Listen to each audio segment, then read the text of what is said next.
우리나라 이제 관광객을 유치하는데 2천만 명을 유치하겠다고 상당히 의욕적으로 정부에서 사업을 진행을 하고 있습니다. 근데 아직까지 이제 2천만 명을 유치를 못했고요. 그럼에도 불구하고 어쨌든 우리나라를 방문하는 관광객은 계속 늘어나고 있습니다.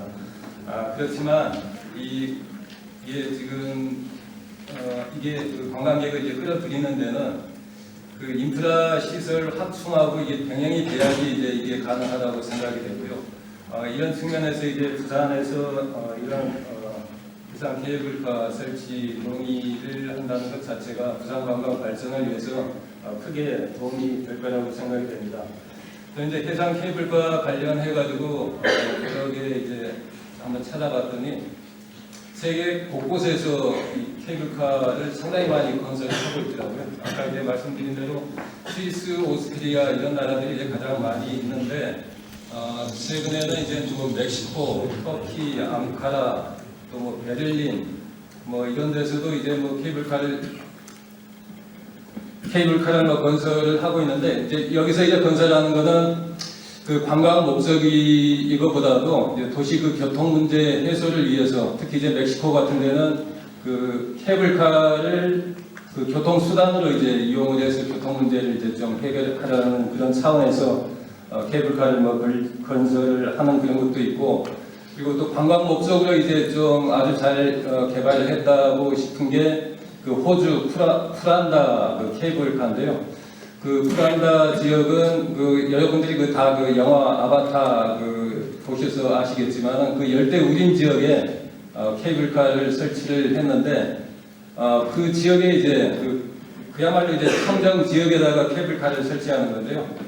얼마나 반대가 많았을까 뭐 좀 상상이 갈 것 같습니다.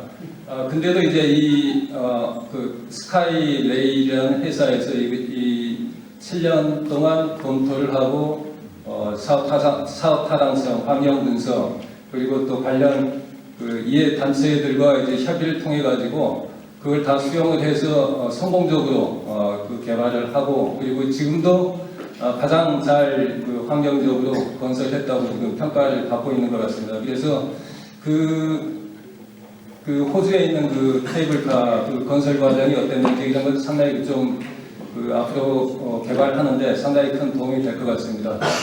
이 사람들이 이제 개발하는데 환경, 열대 우림 지역을 훼손시키지 않기 위해서 맨 처음에 있는 자연 그대로의 상태를 그대로 이제 다른 데다 보관을 해놓고 옮겨놓고 개발된 다음에 옮겨놓은 토양이고 뭐 시고 그걸 다시 이제 온 상태로 이제 복구시키고요.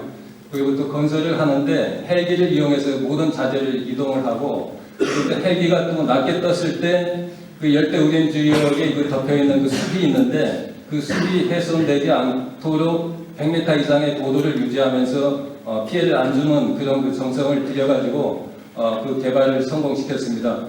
근데 이제 이렇게 아까 여러 가지로 이제 말씀을 하셨는데 이런 과정들, 노력들이 어쨌든 시민들하고 공유가 되고 한다고 하면은, 그리고 시민단체, 환경단체 이런 것들이 이제 공유가 된다고 하면 이 사람들도 충분히 그런 정성에 반복하고, 그러다 보면 이제 사회적인 자본 비용, 그러니까 이제 어떤 합의를 도출하기 위해서 거치는 시행착오를 최소한으로 줄이지 않을까 하는 그런 생각이 듭니다.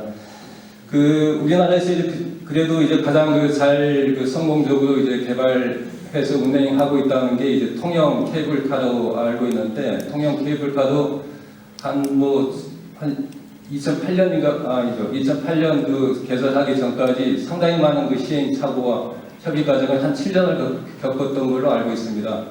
아까 최 의원님께서도 이제 세미나 이런데 이제 너무 이제 시간 소모가 많지 않느냐 하는데, 그러니까 이런 시행착오를 최소한으로 줄이기 위해서는 과거에 이제 다른 국내도 그렇고 해외도 그렇고 이런 사례들을 좀 충분히 좀 검토를 해볼 필요성이 있지 않을까 하는 생각이 듭니다.